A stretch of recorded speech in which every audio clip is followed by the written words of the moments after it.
On this show, we've always said it's all about China, and we've always said don't listen to what they say, watch what they do instead.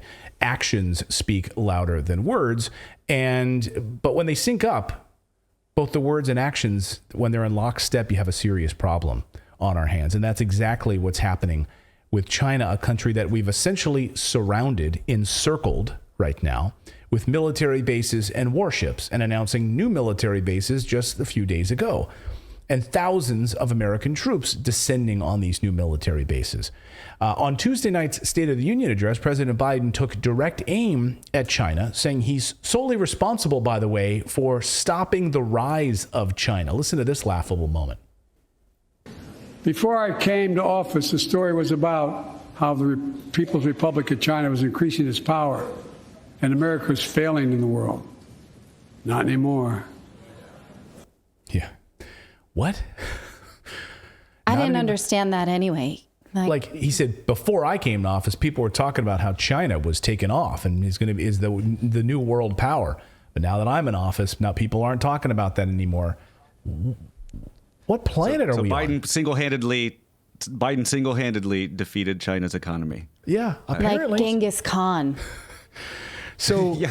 I mean, that was the one crazy moment. You even see Kevin McCarthy in the background, like going, "What? What are you talking about?" Oh, so but you saw Kamala Harris go, "Yep." Yeah, because she's just a puppet.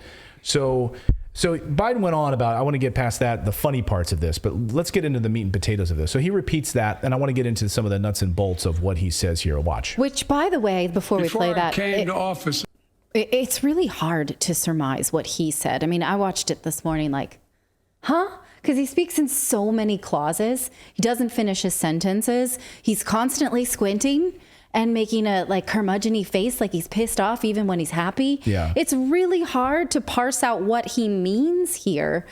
So kudos to you for doing that, because I scratched my head all morning watching this. Okay, now I just needed to say that. Go ahead. Before I came to office, the story was about how the People's Republic of China was increasing its power and America was failing in the world. Not anymore. We made clear, and I made clear in my personal conversations, which have been many, with President Xi, that we seek competition, not conflict. But I will make no apologies that we're investing to make America stronger. Investing in American innovation and industries that will define the future that China intends to be dominating. Investing in our alliances and working with our allies to protect advanced technologies so they will not be used against us. Modernizing our military to safeguard stability and deter aggression. Today, we're in the strongest position in decades to compete with China or anyone else in the world. Anyone else in the world. And I'm committed. It's also laughable, right? As we've had a number of military experts on our show pointing out that we can't even deal right now with Russia. We don't have the military capability to deal with Russia right now. We want to send Abrams tanks. Sorry, we don't have them. It's going to take us months. Maybe by the end of the year, we'll send them to Ukraine. We do not have the capability. We have a military with recruitment levels down to their lowest levels in decades. In what readiness scenario does he think we are ready to attack China? As Colonel Douglas McGregor said on our show, China will absorb everything we throw at it. We would have to sail around the world to try to attack China on a fool's errand. It's absolutely ridiculous. Really odd. I mean, it's just crazy that he would say that and he would get this standing ovation there, that we are now at our best military presence and ability to handle China. And that's what they're trying to do. So, you have President Biden, you have the Biden administration over the past few hours issuing red alerts about China, warning that now they're witnessing Chinese aircraft over 5 different allied countries right now, surveilling 5 different allied countries, launching warships over the past few hours in provocation in the South China Sea. And of course, all of this tied to the stupid weather balloon story, which is laughable. And it was really odd last night that Biden ignored anything else foreign policy-wise, didn't talk about, almost no mention of Russia, no mention of Ukraine. All foreign policy, didn't talk about Yemen, didn't talk about Syria, didn't talk about Somalia, where we are, Iraq, where we are actively fighting wars, where we actively have troops in these war zones. He says, God bless the troops, but makes no mention of these wars that we are currently involved in. Biden went on to say that, quote, make no mistake, as we made clear last week, referring to the stupid weather balloon, if China threatens our sovereignty, he says, we will act to protect our country. And we did. He said of the balloon incident. And he said, let's be clear, winning the competition with China should unite us all. So, okay, the balloon incident is attacking our sovereignty. And let's just be clear, we have literally encircled China and adding a new round of military bases, announcing the start of 4 new military bases in the Philippines. Yes. And a new one that just opened in Guam. Imagine for a second if China did that to us in Puerto Rico or just on our doorstep, just opened up multiple bases, all surrounding us, launching military stealth drills. This is what they did, the U.S. military did over the past few days with the South Koreans, launching stealth bombers and F-18 Hornets right on our doorstep. What would we do? We would escalate. Exactly. So it's really odd then, because the amount of money that China has given the Biden administration and his family would make you question all of this, right? The Biden administration has reaped the benefits of China for many, many years. The Biden Center has received lots of money from China. Hunter Biden as well. So over the years, President Biden has routinely praised the rise of China. Like, it's a good thing for America. It's a good thing for the world. Listen. China is not our enemy. I believe then, and I'm even more convinced now, that a rising China is an incredibly positive development for not only China, but the United States and the rest of the world. It is in our self-interest that China continue to prosper. China is a great nation, and we should hope for the continued expansion. We want to see China rise. A rising China can be a significant asset for the region and the world. China is going to eat our lunch. Come on, man. They're not bad folks. But guess what?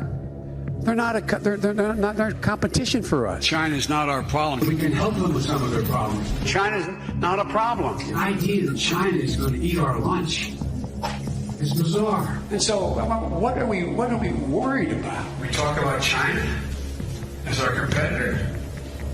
We should be helping. Do you think, in retrospect, that you were naive about China? No.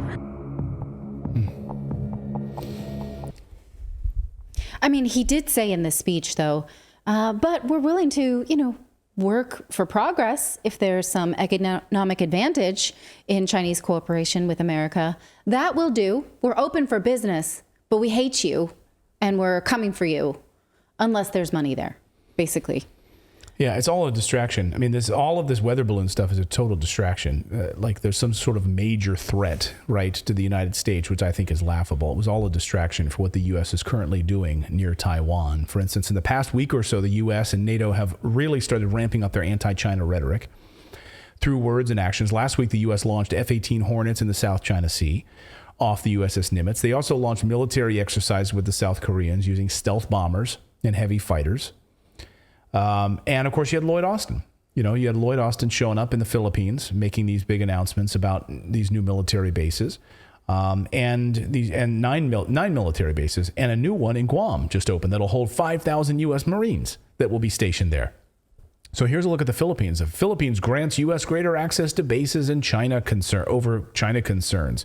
And here are the new U.S. to invest more in Philippines bases. Here are all the different bases lined up.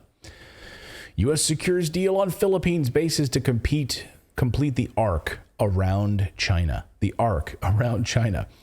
A new agreement by the U.S. and the Philippines will give the U.S. 4 more military bases in the Philippines. Here's Secretary of Defense Lloyd Austin talking about this new partnership and the China threat.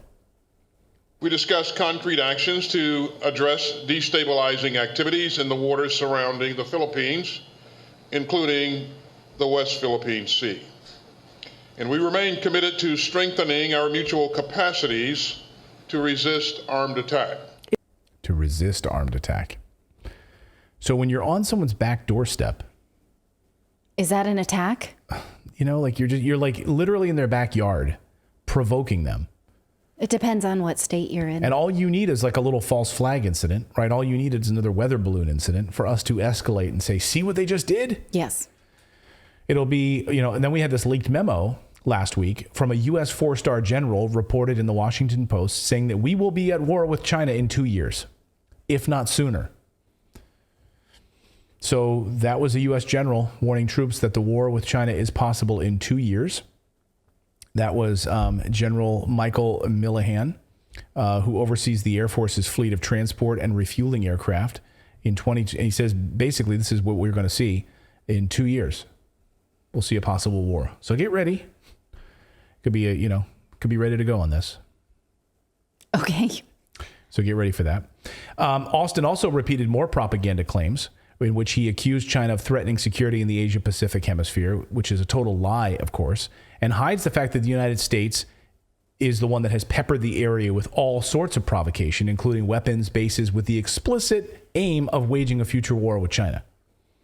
Here's how many military bases are interests in this region. Take a look at this map. This is U.S. bases or military interests in that space. Can you imagine if they had that same setup with us? No. Can you wrap your head around that? There is no frickin' way we would allow that to happen. No, in fact, we have a rule against it in the Monroe Doctrine. Right. Our own President Monroe with the Monroe Doctrine. Like, that's our own list here. So I like this tweet. The U.S. has surrounded China with military bases in Japan, South Korea, Guam, Okinawa, Philippines, and Australia. Biden created the AUKUS nuclear pact as part of the broader China encirclement strategy. U.S. imposes illegal sanctions on China. Whose sovereignty needs protecting here? Right. Good point. Yeah. So at the same time, the Pentagon leader, the civilian head of the NATO alliance, Jens Stoltenberg, also traveled to East Asia, where he warned that Russia and China pose a threat to international peace and security. Here's Stoltenberg explaining that if Russia is not defeated in Ukraine, China will be the next problem. Listen. We don't regard China as an adversary. And we don't seek confrontation with China, or actually we don't seek confrontation with anyone. NATO is a defensive alliance. And we will continue to engage with China on issues where we see common or potential common interest on arms control, on climate change, and other issues. Okay. So we don't see them as a threat, but we do, because we're putting all sorts of aircraft and everything right in their backyard. And all you needed to do is listen to President Biden last night during the State of the Union. And all of this odd timing with this weather balloon garbage, Lloyd Austin flying there, Jens Stoltenberg flying there, Antony Blinken set to go there, but paused because of the weather balloon incident, and is using that as an example to increase to ratchet up heated rhetoric. And then this afternoon, the White House issuing this alert on Chinese aircraft. Now, it's not just weather balloons. No, it's actual spy aircraft that are going over NATO allies right now. I know our audience is not the type to buy that. I mean, it just doesn't to pass the smell test. And as soon as you see that, most of us who do the reading, who do the stinking homework, are like, what's really there? What's really going on? But I guess that works for them on a regular basis, that they sort of get public permission to move forward with these aggressive moves, because people buy it the same way they do around other aggressors in Syria or what have you, whatever. I mean, name the region, and it's like a name that tune of what we'd like you to think about world leaders for our own in our own gain.